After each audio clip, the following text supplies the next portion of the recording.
Hello everyone, welcome back to my channel. So today we are going to discuss that how many candidates are getting medically fit or unfit in the final merit list for the final merit list of MNS 2023, because it is very necessary to have some amount of knowledge or information about that what is going on in the Indian Army. So but before that I just wanted to break the bubble of some of you, because some of you have doubt that how will the final merit list of MNS 2023 will be prepared, because they have some kind of confusion. So I'm going to clear it here, so please listen to me very carefully. Okay, so the final merit list will be prepared on the basis of the final selection of the candidates will be based on the NEET 2023 score.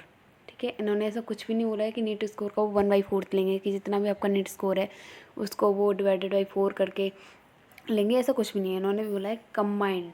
ठीक है, merit of NEET 2023 score, NEET 2023 score, your GG score. GG 2 GG मतलब कि जो आपका general intelligence और general English जो आप CBT exam बोलते हो ना, CBT एग्ज़ाम, उसका स्कोर कंप्लीट. ठीक है, फिजियोलॉजिकल असेसमेंट टेस्ट जो पैट है ना, पैट आपका इंटरव्यू में इंक्लूडेड होता है, उसका अलग से कोई एग्ज़ाम नहीं होता, उसका जो स्कोर है वो, and your interview score. Okay, so subject to medical fitness, और आप मेडिकली फिट हैं या फिर अनफिट है. सब मेरिट लिस्ट भी will be prepared and the colleges will be allotted to the candidates based on the merit cum choices subject to seat available at each college. ठीक है, तो वो मतलब आपको जो सीट मिलेंगे वो आपकी चॉइस के अकॉर्डिंग मिलेंगी, जितनी सीट्स हैं वो उसके अकॉर्डिंग मिलेंगी. तो आई होप कि आपको इस जो भी दिमाग में था कि नीट का 1/4 करके या फिर CBT का 1/4 करके जो भी डाउट थे वो क्लियर हो जाने चाहिए. आपका नीट का पूरा स्कोर, ठीक, फिर आपका CBT का पूरा स्कोर, CBT प्लस आपका पेट का जो आपका इंटरव्यू में ही इंक्लूडेड है वो, प्लस आपका इंटरव्यू का स्कोर कंबाइंड करके जो आपका मार्क्स बनेंगे उसके बेसिस पे आपकी फाइनल मेरिट लिस्ट को प्रिपेयर किया जाएगा. ठीक है, तो आई होप कि मेरिट लिस्ट कैसे प्रिपेयर होगी इसके सारे डाउट जो है वो क्लियर हो चुके हैं. Next one is how many candidates are reporting every day. So it is very important, because the number of candidates will decide your selection in the Indian Army, because if higher students are reporting there, so there will be competition very high. So it is very important that we should know that how many students are reporting there. So let's just discuss, and I am telling you this on the basis of the candidates that are reporting, मतलब जो वहाँ पर report कर रहे हैं ना उनके basis पे मैं आपको बता रही हूँ, वो बता रहे हैं उसके अकॉर्डिंग मैं कर रही हूँ आपको. ठीक है, तो जो रेंज आ रही है ना बच्चों की वहाँ रिपोर्ट करने की, वो आ रही है 80 to 90 के बीच में. 85, 83, 87, 90, एक बार तो 90 भी क्रॉस हो चुके हैं. ठीक है, 75 से नीचे तो शायद गए नहीं है. एक दो दिन का मैंने बोला नहीं है, बाकी 80 से ऊपर ही बच्चे रिपोर्ट कर रहे हैं हर दिन. ठीक है, अब वो 90 तक ही जाते हैं. तो average we can take 85 candidates, मतलब अगर डेली में तो 80 to 90 रिपोर्ट कर रहे हैं, मतलब मान लो कि किसी दिन 82 कर दिए, किसी दिन 85 कर दिए, किसी दिन 87 कर दिए. ठीक है, किसी दिन 75 कर दिए, किसी दिन 79 कर दिए, किसी दिन 90 कर दिए, किसी दिन 93 कर दिए, है ना. तो average we can take an average. तो एवरेज हम 85 कैंडिडेट्स का ले लेते हैं, कि चलो मान लेते हैं कि हर दिन 85 कैंडिडेट जो है वो वहाँ पे रिपोर्ट कर रहे हैं. मैक्सिमम हम लोग मैक्सिमम कंसीडर करके चलते हैं, बाकी जिससे हमें मतलब बाद में ना थोड़ा सा वैसा ना हो कि एक बार को कम मैक्सिमम लेके चलेंगे ना तो उससे कन्फ्यूज़न नहीं होगा. तो जैसे और कितने दिन इंटरव्यू CBT है, 20 डेज़ है. ठीक है, 20 दिन मतलब जो 20 दिन है उस दिन CBT एग्ज़ाम, इंटरव्यू और मेडिकल टेस्ट रखे गए. ठीक, तो 85 × 20 करेंगे तो 1700. ठीक, और टोटल कैंडिडेट्स उन्होंने कितने वाले बुलाए हैं, 3080. तो 3018 में से 1700 मान लो कि रिपोर्ट कर रहे हैं वहाँ पे. ठीक, 1700 रिपोर्ट कर रहे हैं. मैंने ये नहीं बोला कि 1700 जो है मेडिकली फ़िट है, मैंने बोला कि 1700 जो है रिपोर्ट कर रहे हैं. अब उनमें से मेडिकली फ़िट और अनफिट कितने हैं वो और देख लेते हैं. ठीक है, तो मेडिकली अनफिट मान लो कि 1700 जो है रिपोर्ट करें, और एक दिन मान लो कि 85 जो बच्चे हैं वो क्या कर रहे हैं, एक दिन 85 और टोटल 1700 जो है वो रिपोर्ट कर रहे हैं वहाँ पे. तो 85 वन डे 85 लेके चलो.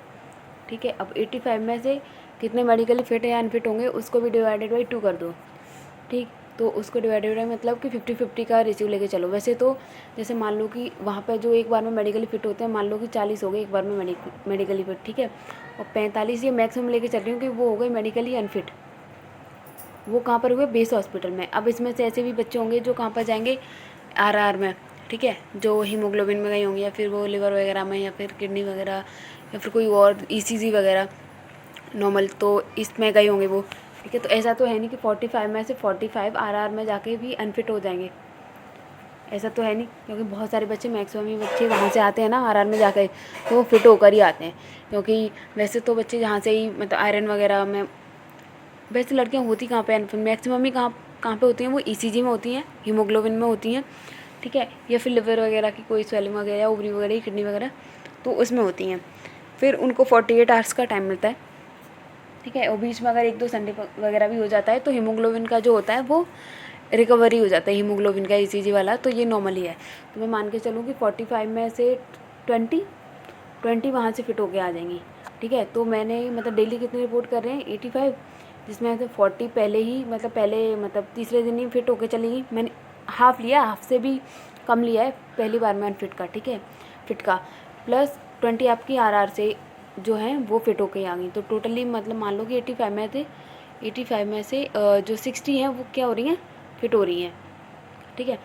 60 आउट ऑफ 85 जो क्या आ रही हैं आपकी फिट।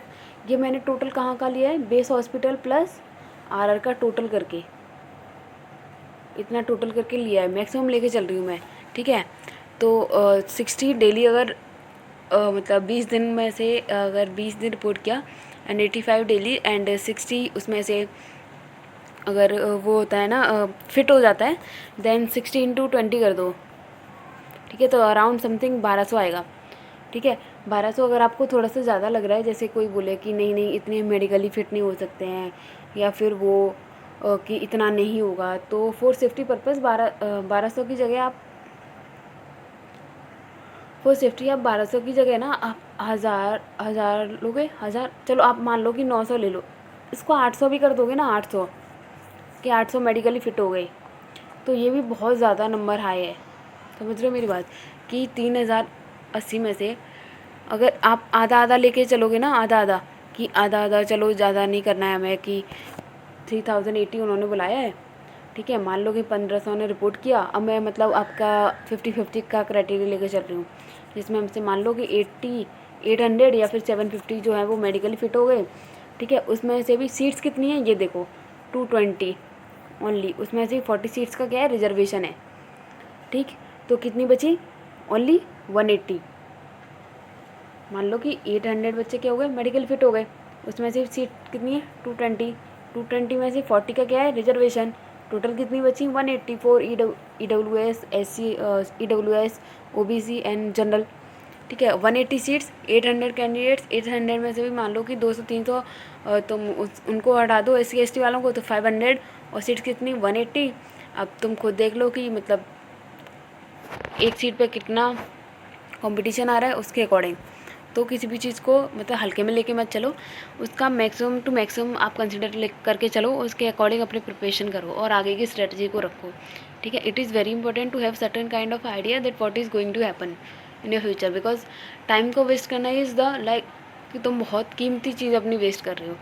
तो जो रिज़ल्ट आना है उसको आने दो, अपने प्रिपरेशन जो है वो आगे के लिए ऑन रखो, ठीक है। कहीं ऐसा ना हो कुछ बच्चों, क्योंकि सब बच्चों का तो होने वाला नहीं है, ये आप सब लोगों को भी पता है कि सबका नहीं होगा, सिर्फ 220 कैंडिडेट्स ही वहाँ पर सिलेक्ट होकर जाएंगे, ठीक है। तो इतना अपने आप को, और उतना अपने आप को भी पता होता है कि क्या होने वाला है क्या नहीं होने वाला है, तो उसके अकॉर्डिंग अपनी प्रिपरेशन और रखो। अगर हो जाएगा तो अपने बैग वगैरह पैक करना और चले जाना, और आगे के लिए प्रिपेयर, ठीक है। तो I am giving a certain kind of idea कि मतलब क्या होने वाला क्या नहीं, तो उसके अकॉर्डिंग अपना आगे देख लो। And if you have any further doubt कि मतलब किसी भी चीज़ के रिगार्डिंग, तो मैं आज 9 बजे लाइव सेशन लूँगी, उसमें आप लोग मुझे ज्वाइन कर सकते हो। मैं आपको सारे डाउट्स के आंसर वहीं बता दूँगी। वहाँ पे बहुत सारे बच्चे ना आपस में भी डिस्कशन करते हैं, तो आपको मतलब वो अगर उन बच्चों से कुछ पूछना होगा तो उनसे भी आप पूछ सकते हैं, ठीक है। So that's all for today, and thank you for watching this video. Please like, share and subscribe my channel if you have not subscribe yet. और किसी को अगर ऐसा लगे कि नहीं ऐसा नहीं होने वाला है, तो फिर उसका मर्जी है। मैं बस आपको गाइडेंस देने की कोशिश करती हूँ जिससे आपका टाइम वेस्ट ना हो, एंड कोई भी चीज़ आपको मतलब आपका टाइम वेस्ट ना हो, आपकी सेंटिमेंट्स हर्ट ना हो, क्योंकि कई बार ऐसा होता है कि पापा मम्मी ना बहुत ज़्यादा आस लगा लेते हैं। लास्ट ईयर के अकॉर्डिंग मैं बता रही हूँ, जैसे उनको लगा था कि मैं सीबीटी एग्ज़ाम इंटरव्यू दे के आई थी तो हम कि हमारी बच्ची का हो जाएगा, एंड मेरा नहीं हुआ। तो काइंड ऑफ डिसअपॉइंटमेंट्स वो मैंने उनकी आंखों में देखी थी ना, एंड आसपास के लोग कि अरे झूठ बोलते हैं, ऐसा कुछ नहीं हुआ था, ये वो फलान ढिकान। तो उसके अकॉर्डिंग मैं आपको बता रही हूँ कि अपनी चीज़ों को ना जब तक अंडर द रखा करो कि जब तक वो कम्प्लीटली आपके हाथ में ना आ जाए, ठीक। क्योंकि टोंट मारने वाले ना बहुत इंसान होते हैं, सपोर्ट करने वाले बहुत कम होते हैं। तो उसके अकॉर्डिंग अपनी आप अपनी प्रिपरेशन ऑन रखो, and all the very best. इनका नहीं हुआ है, जो इनका 13, 14, 15 और 16 को है। So all the best and give your best in your exam. May God bless you with all the kindness, and so thank you, bye bye, take care.